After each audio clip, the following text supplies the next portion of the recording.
The message never went through. On a gray Wednesday morning, I sat at my kitchen table staring at my phone, watching the little wheel spin and spin before 3 words appeared on the screen. Message not delivered. I sighed and figured my internet was acting up again. Happened sometimes. I was never very good with phones anyway. I tried sending it again. Same result. A little confused now. I opened another app to check on my granddaughter photos that my daughter-in-law usually posted. Nothing loaded. I searched for her profile directly. It did not exist anymore, at least not to me. I checked another app. Same thing. Then I opened the family group chat where I had quietly watched updates about my grandchild for 3 years. Deleted. Removed. I could not find it anywhere. My stomach tightened. This was not a phone problem. Had been blocked. The thought landed on me slowly, like cold water dripping down my back one drop at a time until I was soaked through with the truth of it. For a long moment I just sat there at my kitchen table, staring at my coffee going cold beside me, the steam long gone, the cup just sitting there like it was waiting for me to notice life had changed. Outside my window a bird landed on the fence and hopped along it, completely unaware that inside this small house, a mother had just realized her family had shut her out. I picked up the phone and called my son. Rang. Once. 3 times. 4 times. Then his voicemail picked up, cheerful and recorded years ago before any of this happened. I did not leave a message. I set the phone face down on the table and let the silence in the room grow heavier around me. My eyes drifted to a photograph on the counter, one I had looked at 1,000 times but somehow was seeing fresh today. It showed my son Mark at 8 years old, missing his front tooth, grinning ear to ear while holding up a fish he had caught with his father. His father stood behind him, laughing so hard his eyes were closed, one hand on Mark's shoulder. My husband, Walter, had been gone 11 years now. Some mornings I still reached for his side of the bed before remembering. Beside that photo sat a newer one, just as precious to me. A little girl with soft brown curls and a gap-toothed smile, sitting in my lap on the front porch swing, both of us laughing at something out of frame. That was Lily, my only grandchild, 4 years old and the light of my entire world. It had been Lily's photos on that app, the birthday party pictures, the trip to the zoo, the messy first attempts at finger painting, that I checked every single morning before my coffee had even finished brewing. Now that window into her life had simply gone dark, and nothing in the world hurt worse than that particular kind of silence. If you are watching this and you believe family should never turn its back on the people who gave everything for them, type the word family in the comments before we continue, because what happened to me next will break your heart and then show you exactly what real strength looks like. And please subscribe because stories like this deserve to be heard all the way to the end. Life after Walter had become quiet in a way I never fully adjusted to. I had spent 30 years working as a school nurse in a small town in Ohio, patching up scraped knees and calming frightened children who missed their mothers during the school day. I loved that job because it let me care for people the way I cared for my own son. When I retired, I pictured gardening, painting, maybe finally learning to bake bread the way my own mother used to. Instead, most of my time and attention went to Mark. He was my only child. After Walter passed, the two of us had leaned on each other hard, the way people do when grief hollows out a house and leaves only echoes. Helping Mark became second nature to me. I never thought twice about it. A mother does not keep score, I used to tell myself. Mark had always worked hard. He studied accounting in college, landed a solid position at a logistics company, and built what looked like a stable, comfortable life. I could not have been prouder. Then he met Barbara. Barbara was sharp, confident, and always put together, the kind of woman who walked into a room and everyone noticed. She worked in real estate marketing and seemed to move at twice the speed of everyone around her. The first time Mark brought her to dinner, I welcomed her with open arms, asked about her family, her work, her dreams for the future. Barbara smiled warmly, complimented my pot roast, and even helped clear the table without being asked. I believed my son had found someone wonderful. When Mark proposed 2 years later, I gladly gave several $1,000s toward the wedding. I never thought of it as spending money. I thought of it as investing in my son's happiness, the same way I had invested every ounce of myself into raising him. The wedding was lovely. Walter was not there to walk anyone down an aisle or give a toast, and that hurt in a way that never fully healed, but watching Mark begin a new chapter of his life gave me something I needed badly. Oh. The first year of the marriage seemed calm. I only visited when invited. I never wanted to be the mother-in-law who overstayed her welcome or meddled where she was not wanted. I had my own rhythm to my days.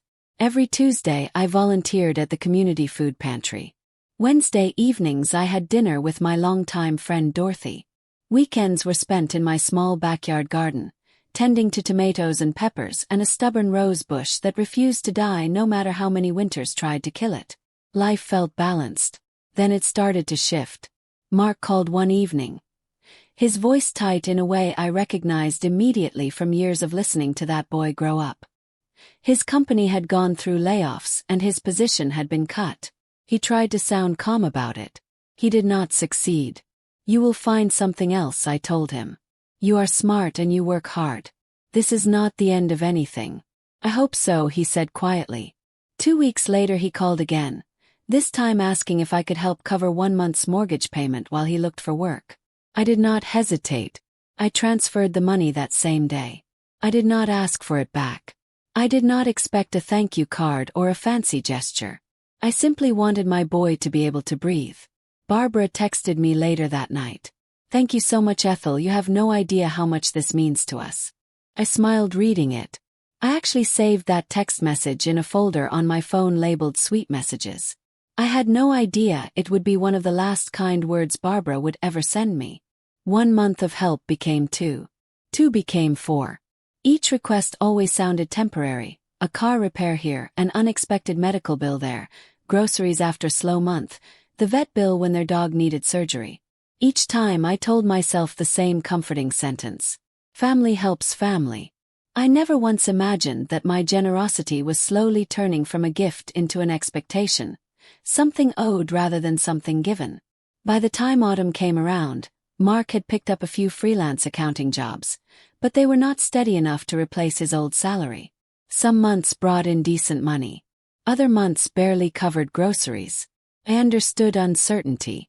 I had lived through hard seasons myself.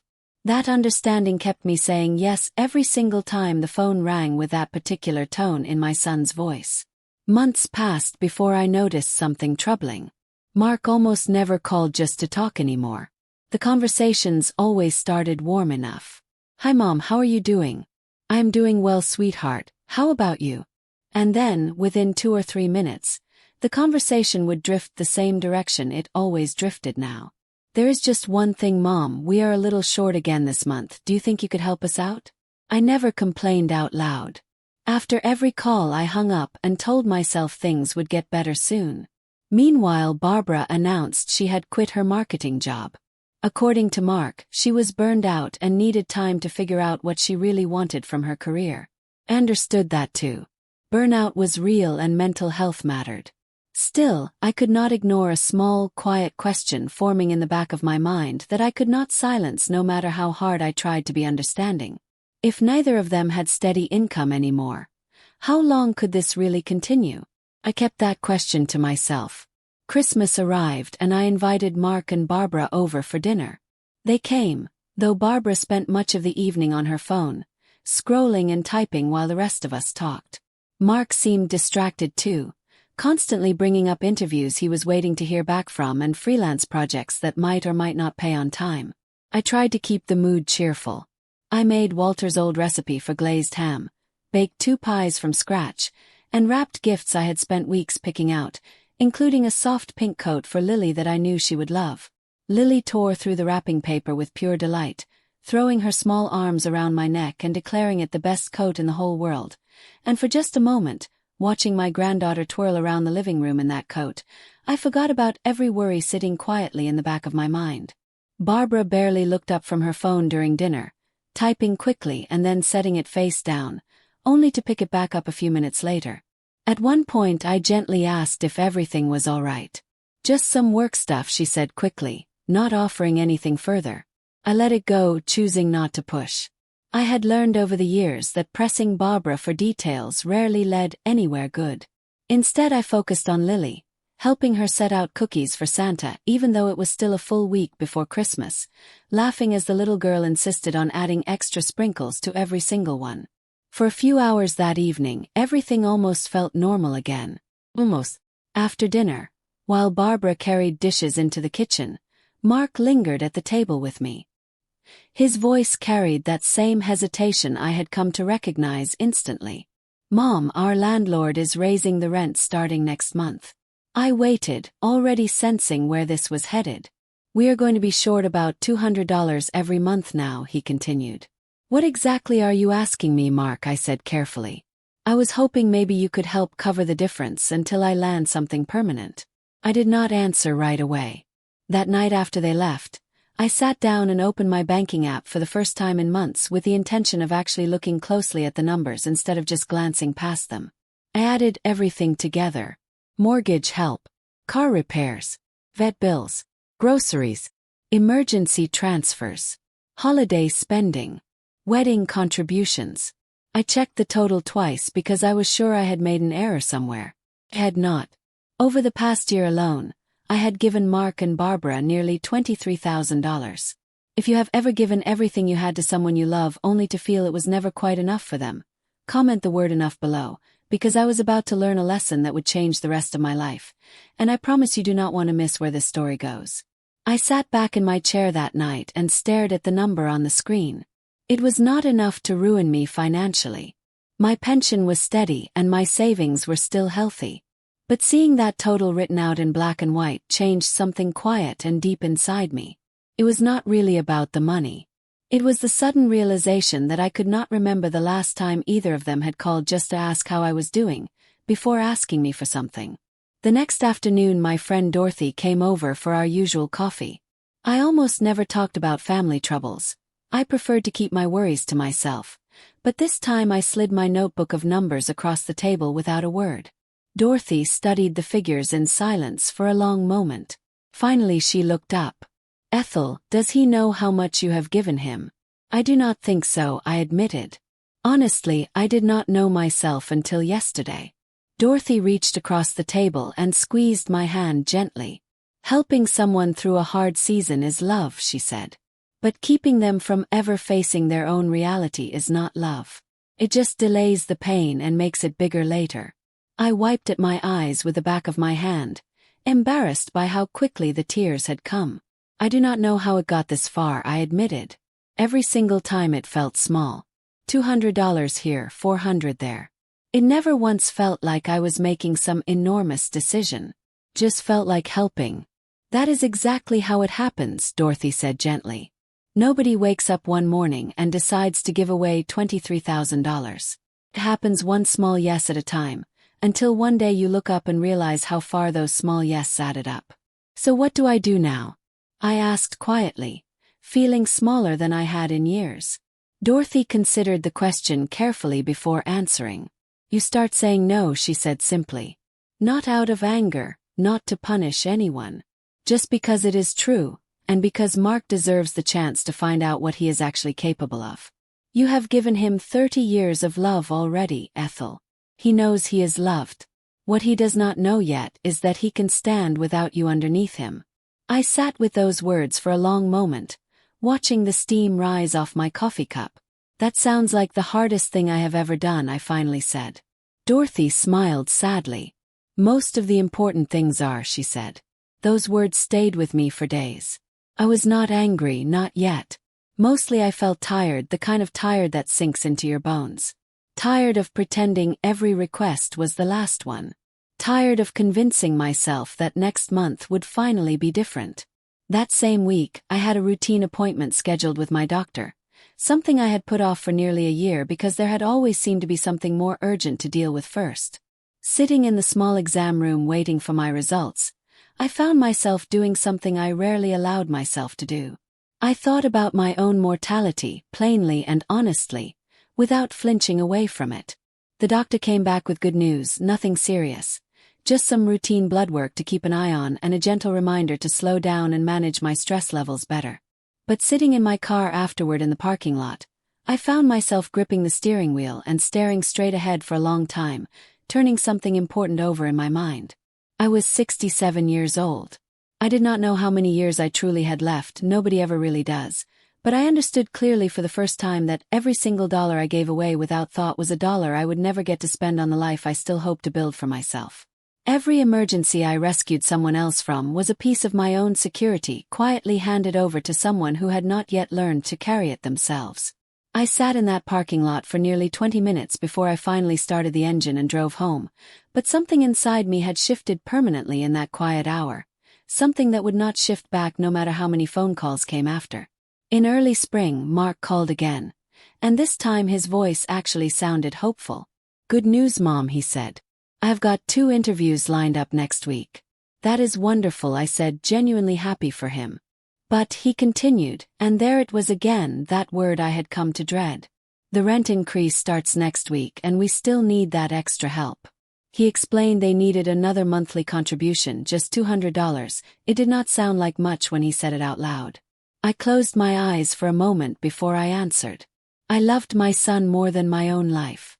That had never changed and never would. But something inside me, something that had been quietly growing stronger for weeks, finally spoke up and refused to stay silent any longer. "Mark," I said slowly, "cannot keep doing this." Silence on the other end of the line. "I have helped because I wanted to," I continued gently. "But I think it is time you and Barbara found another way forward on your own." More silence.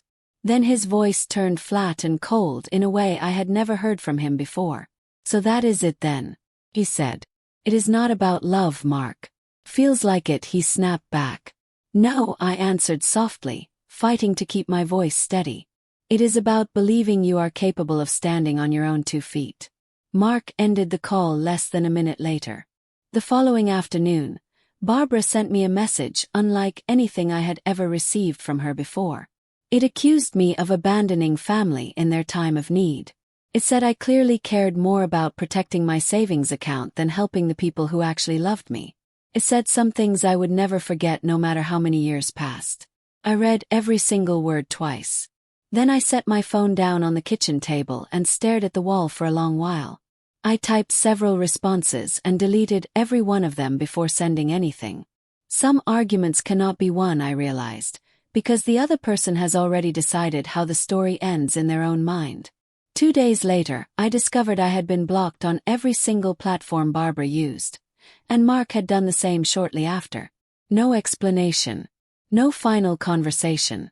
Just silence, sudden and complete. That silence had officially begun, and none of us knew yet just how long it would last, or what it would end up costing all 3 of us. 3 weeks into that silence, I remembered something that made my chest ache. Lily's 5th birthday was coming up that Saturday. Every year since Lily was born, I had helped plan the party, baked the cake myself, a chocolate one with rainbow sprinkles because that was her favorite, and stayed late into the evening helping clean up wrapping paper and balloon strings scattered across the living room floor. This year no invitation came. No phone call. No text message asking if I could still make the cake even though everything else between the adults had fallen apart. I found myself standing in the baking aisle of the grocery store that Saturday morning out of pure habit, staring at a bag of rainbow sprinkles before I caught myself and realized what I was doing. I stood there for a long moment, holding that bag in my hand, before quietly setting it back on the shelf and walking out of the store with empty hands and a heavier heart than I had felt in weeks. I spent that entire Saturday afternoon sitting on my back porch, imagining the party happening somewhere across town without me, Lily blowing out 5 candles surrounded by people who were not her grandmother. I did not cry, not exactly, but I sat very still for a very long time, watching the shadows stretch slowly across my yard as the sun moved overhead.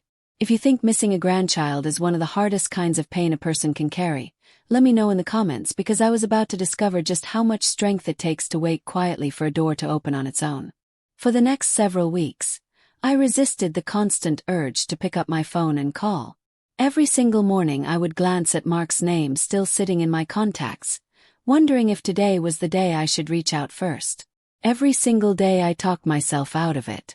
If he wanted to talk, I reminded myself, he knew exactly where to find me. Life outside the silence kept moving forward whether I wanted it to or not. I watered my garden every morning before the sun got too hot. I kept showing up every Tuesday at the food pantry, sorting cans and handing out bread to families who needed it. Wednesday dinners with Dorothy continued, and she never once pushed me to talk about Mark unless I brought it up myself. Slowly, almost without my noticing at first, something unexpected began to happen. My days started to feel lighter. The constant knot of anxiety that used to sit in my stomach every time my phone buzzed, waiting for the next emergency, the next request, slowly began to loosen and fade. I stopped flinching every time a notification appeared. For the first time in longer than I could remember, I began to think seriously about my own future instead of everyone else's.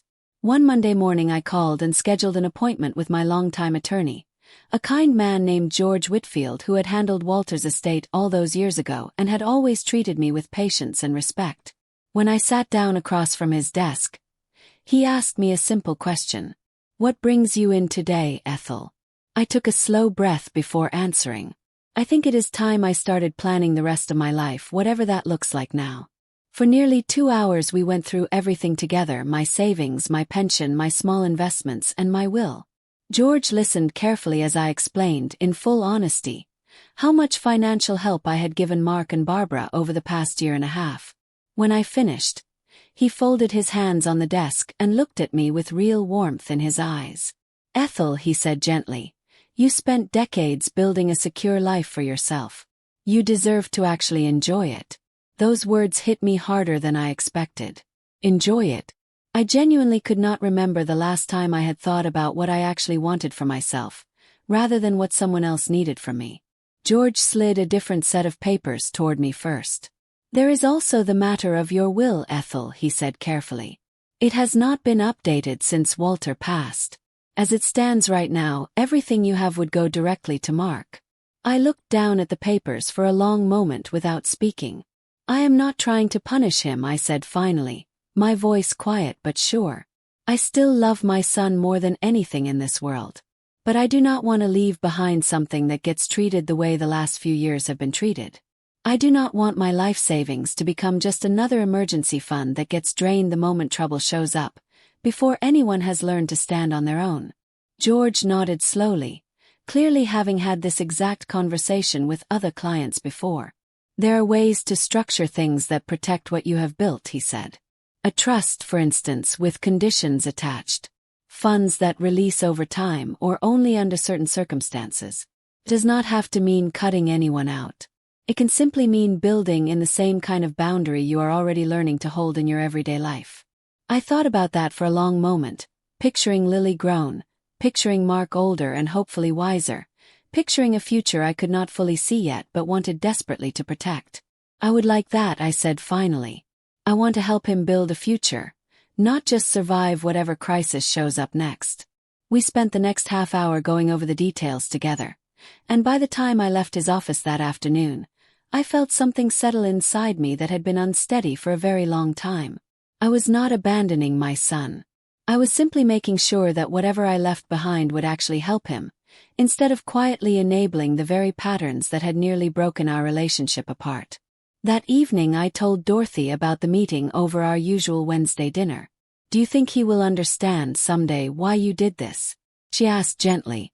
"Hope so," I said. "But even if he does not understand it right away, I know it is the right thing. I raised him to be capable.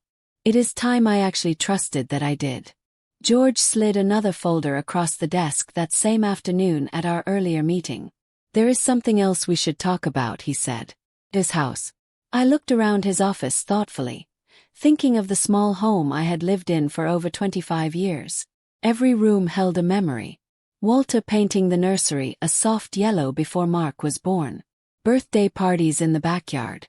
Christmas mornings by the fireplace. Graduation photos taken on the front porch steps. But now it was just me, rattling around 3 bedrooms and a yard that took hours of upkeep every single weekend. I admitted something out loud that I had been quietly afraid to say for months. "It is too much house for one person now," I said. George smiled kindly. "Then maybe it is time to find something that actually fits the life you are living now instead of the life you used to live." The idea stuck with me for the rest of the week, turning over and over in my mind until I finally called a local real estate agent that Saturday morning. Within days, professional photographs were taken of my home. A for sale sign went up in the front yard. I stood at my kitchen window one afternoon and watched strangers walk through my house, admiring the hardwood floors and the garden Walter had helped me plant so many years ago. I waited for sadness to hit me. Instead, I felt something closer to peace. I was not leaving my memories behind in these walls. I was carrying every single one of them with me, wherever I went next. If you believe it is never too late to start over and choose yourself, drop a heart in the comments right now, because what I did next surprised even my closest friends, and this story is only just getting started. Nearly 2 months after Barbara blocked me on everything, my phone rang one evening while I was watering my tomatoes on the balcony of the new condo I had just moved into. I saw Mark's name on the screen and my heart nearly stopped in my chest. I answered immediately. "Hello," I said, trying to keep my voice steady.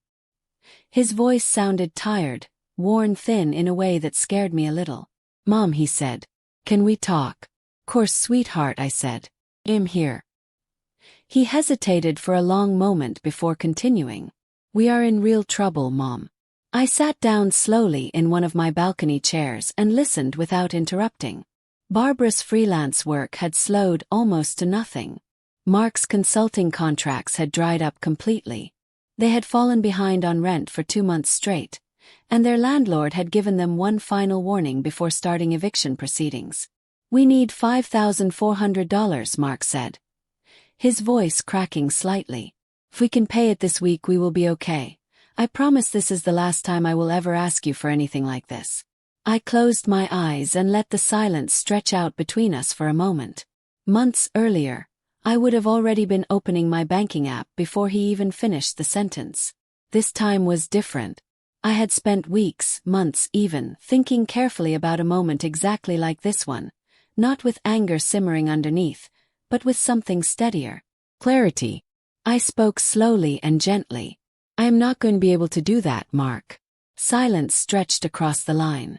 Then his voice came back, barely above a whisper. "You are really going to let us lose our apartment?" Those words cut straight through my chest like a blade. Every instinct I had as a mother screamed at me to fix it, to rescue him, to promise it would all be fine, the way mothers have done for their children since the beginning of time. Instead, I thought of Dorothy's words from that afternoon over coffee, still echoing in my mind months later. Keeping someone from facing reality is not kindness. I took another steady breath. "I love you more than you will ever fully understand," I said quietly. "I know this probably does not feel like love to you today, but it is." "So that is it then," he said, his voice hollow. "No," I answered, keeping my voice as calm and gentle as I could manage. "I believe you are capable of finding a way through this. Truly do." "You do not understand what we are going through," he said. "I think I understand more than you realize," I said softly. Another long, heavy silence settled between us on the line. Finally I continued, my voice trembling just slightly now despite my best efforts to stay composed. "For more than a year, every single hard moment in your life has ended with me writing a check to fix it. Maybe that has kept you from ever finding out just how strong you actually are, Mark. Believe in you. I need you to start believing in yourself too." He did not answer. "I will always listen if you need someone to talk to," I said. "I will always be your mother. But I cannot keep solving problems that belong to you and Barbara, not anymore." A few seconds later the line went dead. He had hung up on me. I set the phone down slowly on the small table beside my chair. My hands were shaking. Tears filled my eyes and spilled down my cheeks before I could stop them. It was not because I regretted what I had said. It was because loving someone enough to finally stop rescuing them hurt far more than I had ever imagined it could. That evening I sat alone on my balcony long after the sun had gone down, watching the streetlights flicker on one by one across the quiet park below. For the first time in months, I whispered something Walter used to say to me whenever life got difficult, and the right choice was also the hardest one. "Doing the right thing is not always the easy thing," I whispered into the dark. I smiled through my tears, finally understanding exactly what he had meant all those years ago. I barely slept that night. I replayed every single word of that phone call over and over in my mind, wondering if I could have said something differently, something softer, something that would have hurt less. But no matter how many times I turned the conversation over in my head, the answer always stayed the same. I had told him the truth. And sometimes the truth sounds harsh only because the person hearing it is not ready for it yet. The following week, life kept moving forward whether I felt ready or not. My real estate agent called with good news about the sale of my old house, and the closing was scheduled for early the following month. As I walked through each empty room one final time before the closing date, memories greeted me at every turn. The pencil marks on the hallway wall where Walter and I had tracked Mark's height every single year of his childhood.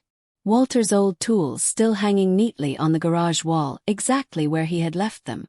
The backyard garden, once full of birthday parties and summer barbecues, now sat quietly under the warm glow of late spring sunshine. I found Lily's height marks too, penciled onto the doorframe of what used to be Mark's childhood bedroom, for tiny lines climbing upward year by year, the last one dated just before everything fell apart. I stood there for a long time running my fingers gently over those small pencil marks, wondering when, if ever, I would get to add another line beneath them. I thought about all the mornings I had stood at this very kitchen sink washing dishes while Mark did his homework at the table behind me, all the evenings Walter and I had sat together on the back steps watching the sun go down after a long day, all the quiet ordinary moments that never felt important while they were happening but somehow became the whole entire story once I looked back on them from far enough away. I paused by the kitchen window one last time, resting my hand gently against the glass. This house had witnessed nearly every major chapter of my life. Falling in love, getting married, becoming a mother, losing my husband, finding hope again. I quietly thanked the house, almost like it could hear me, before turning and walking out the front door for the final time with a strangely peaceful heart. A few weeks later I settled into my new 2-bedroom condo across town. It was not large, and it did not need to be. The building overlooked a small quiet park where children played every afternoon after school, and my balcony caught just enough sunlight to keep my flower pots and vegetable planters happy and thriving. Within days, bright pink geraniums lined my balcony railing next to 2 large pots of tomatoes and a small patch of fresh basil that filled the air with a wonderful scent every time I watered it. For the first time in years, I arranged my home exactly the way I wanted it, with no spare bedroom sitting empty and waiting for guests who rarely visited anymore, and no oversized dining room collecting dust most of the year. Everything felt manageable. Everything felt, for the first time in a long while, peaceful. Nearly 6 weeks passed without a single word from Mark. I never reached out first. I had made a quiet promise to myself that if our relationship was ever going to heal properly, both of us would need to take steps toward each other. Not just me alone, carrying the entire weight of it like I always had before. One Saturday afternoon, Dorothy showed up at my door carrying a paper bag of sandwiches and a large thermos of iced tea. We sat together on the balcony, watching families stroll through the park below, laughing about nothing in particular the way old friends do. "You seem different lately," Dorothy said, studying me closely. Smiled. "In a good way?" "Yes." "In the best way," she said warmly. I laughed softly, looking out over the park. "I finally realized something," I said. "What is that?" she asked, leaning in. "I spent years believing that love meant fixing every single problem for the people I loved," I said quietly. Dorothy nodded slowly, waiting. "And now?" she asked. "Now I think love sometimes means trusting people enough to solve their own problems, even when it breaks your heart to watch them struggle," I said. Dorothy raised her glass of iced tea toward me with a small smile. "That right there is real wisdom," she said. I gently tapped my own glass against it. "Maybe it is just called experience," I said, and we both laughed. Meanwhile, through a mutual family friend who occasionally passed along small updates, I heard bits and pieces about Mark and Barbara. They had left their expensive apartment before the eviction process could fully play out, choosing instead to move into a much smaller and more affordable place on the edge of town. Barbara had accepted a steady full-time marketing position with a growing local company instead of continuing to chase freelance work. Mark kept interviewing steadily while picking up temporary consulting jobs whenever he could find them. For the first time in well over a year, the two of them were living entirely on their own income, without any help from me at all. I felt something close to relief wash over me when I heard this, Not because they were struggling, but because they were finally standing on their own 2 feet, learning to walk without me holding them up every single time they stumbled. I never once wished to be proven right. I simply hoped, quietly and privately, that they would eventually come to recognize their own strength. If you think what I did took real courage, comment the word strength right now, because what happens next in this story is going to leave you in tears, and I promise you will not want to miss a single second of it. Late one afternoon in the middle of summer, I checked my mailbox after returning home from the grocery store, my arms full of bags. Mixed in among the usual advertisements and utility bills sat one plain white envelope. My name had been written carefully by hand across the front. I recognized the handwriting the moment I saw it. Mark. My hands trembled slightly as I carried the envelope inside and set my grocery bags down on the counter without unpacking a single item. I made myself a cup of tea first, needing a moment to steady my nerves, before finally sitting down at my small kitchen table and carefully opening the envelope. Several pages rested inside, not typed on a computer, but written by hand, page after page in my son's familiar handwriting. I began reading slowly. Mom, the letter began. I have started this letter at least 10 different times because I was never sure how to say everything that needed to be said. I continued reading, tears already gathering in my eyes before I had even finished the first paragraph. Mark admitted in the letter that somewhere along the way, he had stopped truly appreciating everything I had given him. What had once felt like an incredible act of generosity had slowly, quietly turned into something he had simply come to expect without ever really noticing the shift happening inside himself. He confessed that every single time I rescued him and Barbara from another crisis, he had convinced himself it would only be one more month, and then it would finally be over. Then another month came, and another, and somehow it never actually ended. He also revealed something in the letter that I had never expected to read. He had started seeing a therapist a few weeks after our final phone call. During one particular session, the therapist had asked him a simple question that had completely shaken him. If your mother disappeared tomorrow, how exactly would you solve your own problems? Mark admitted in the letter that he had no answer to that question at all. That realization had frightened him more than anything else in the entire situation. The therapist had gently encouraged him to start rebuilding his own confidence instead of leaning on someone else to constantly rescue him from every hard moment life threw his way. For the first time, Mark wrote, he had truly begun to see the entire situation from my perspective instead of only his own. Near the very end of the letter, one single sentence made me stop reading entirely for a long moment, my hand pressed against my chest. You were not abandoning me when you said no, Mark had written. You were finally treating me like the man I should have been acting like all along. Tears rolled steadily down my cheeks now.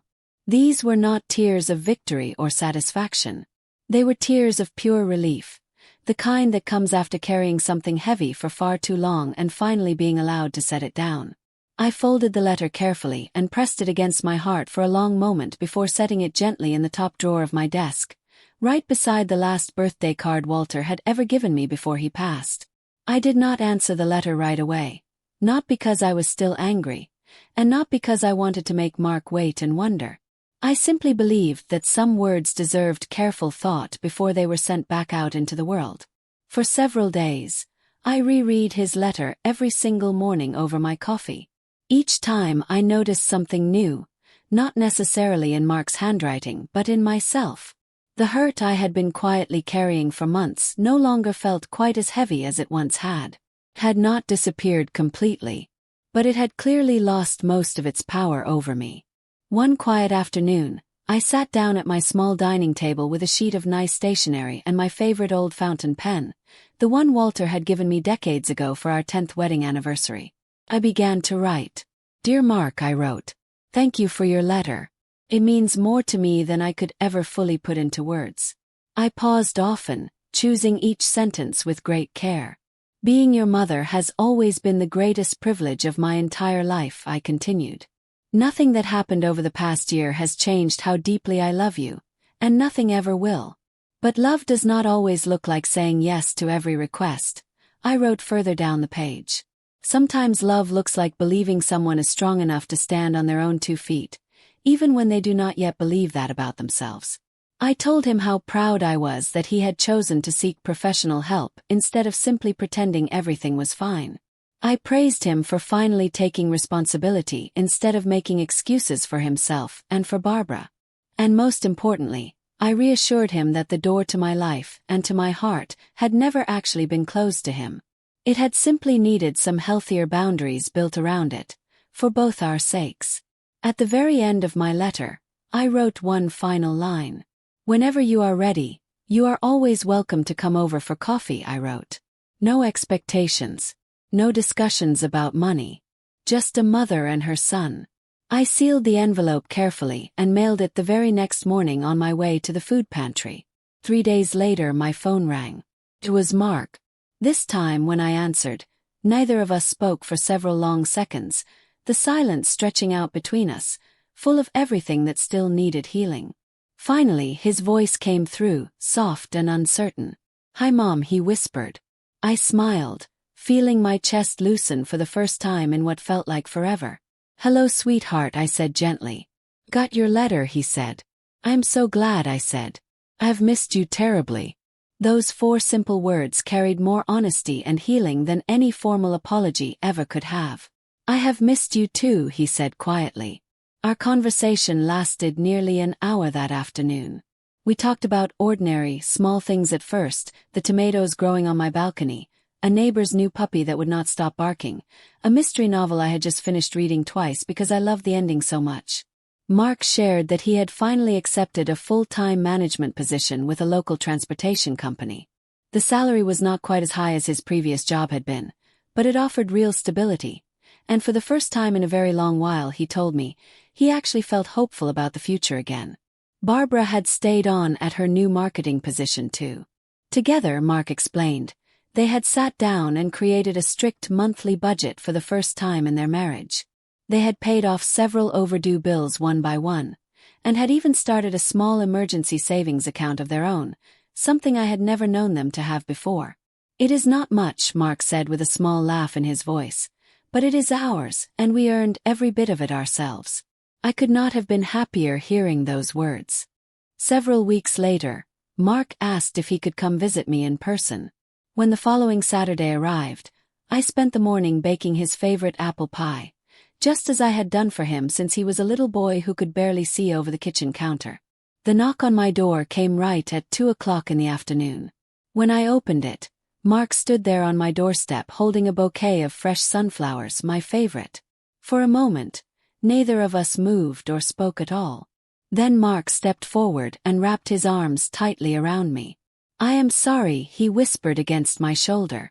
"I know," I said, hugging him back just as tightly. "I know, sweetheart."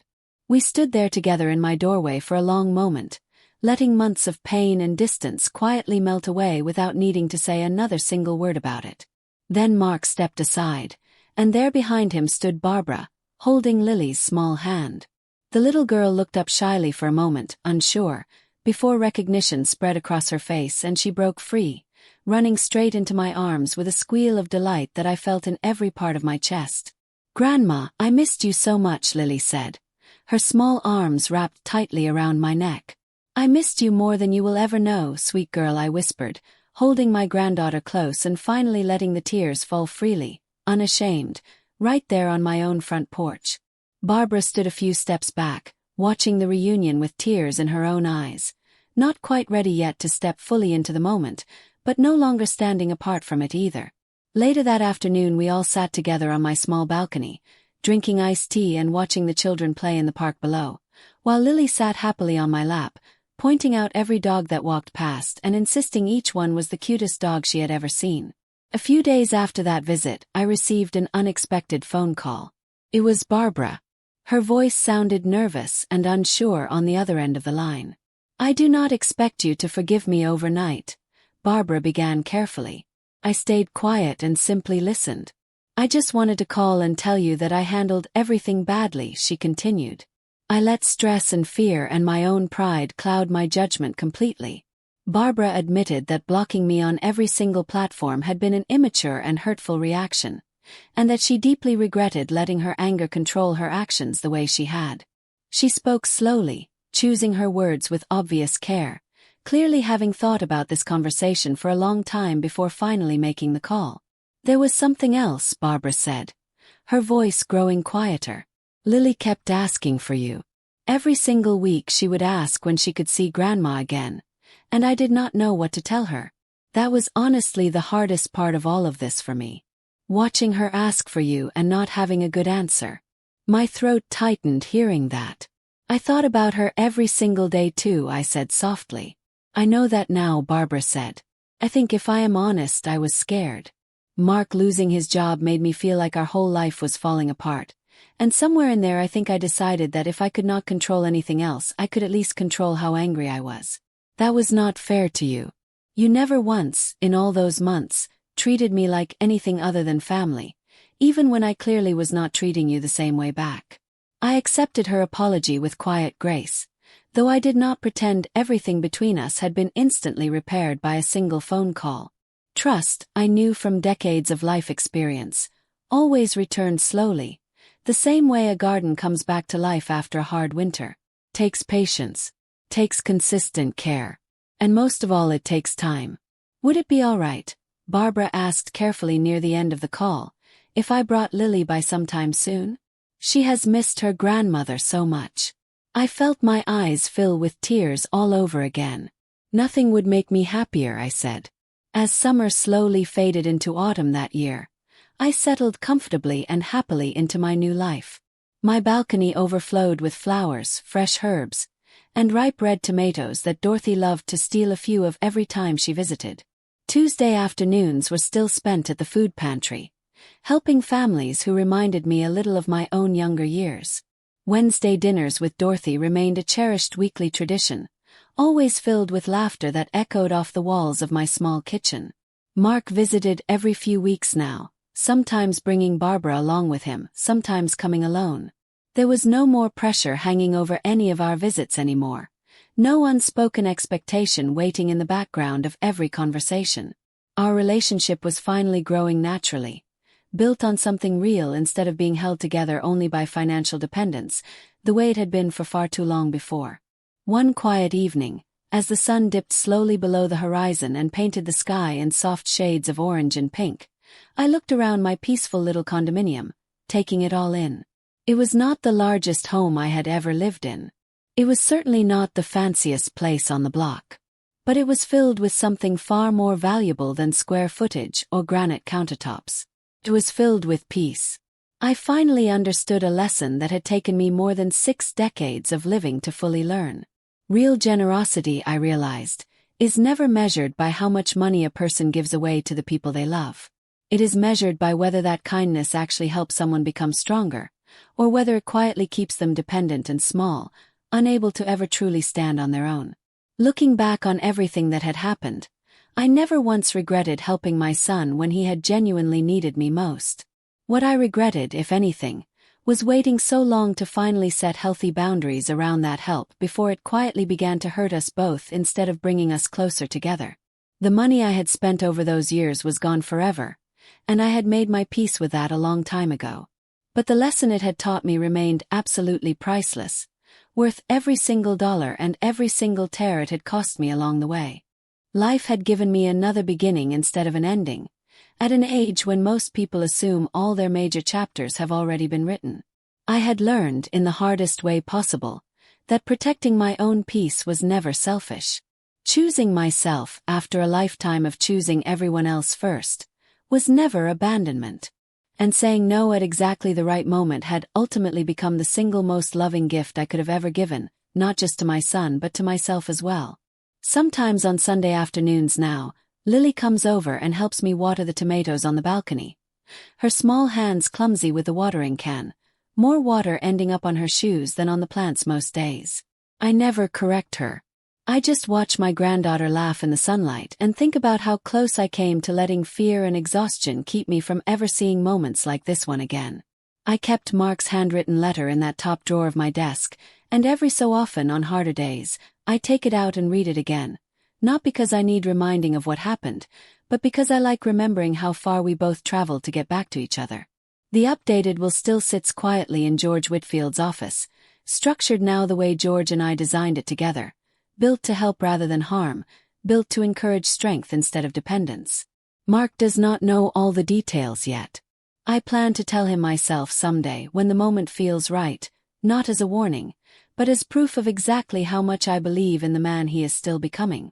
I think often about that quiet Wednesday morning when my messages first failed to send, when my whole world seemed to tilt sideways without warning. At the time, it felt like the worst morning of my life. Looking back now, I understand it was actually the beginning of the best one. If this story touched your heart even a little bit today, please hit that subscribe button right now and leave a comment below telling me which part moved you the most, because your support means everything to this channel and helps these stories reach the people who truly need to hear them. Thank you so much for watching all the way to the end, and I will see you in the very next story.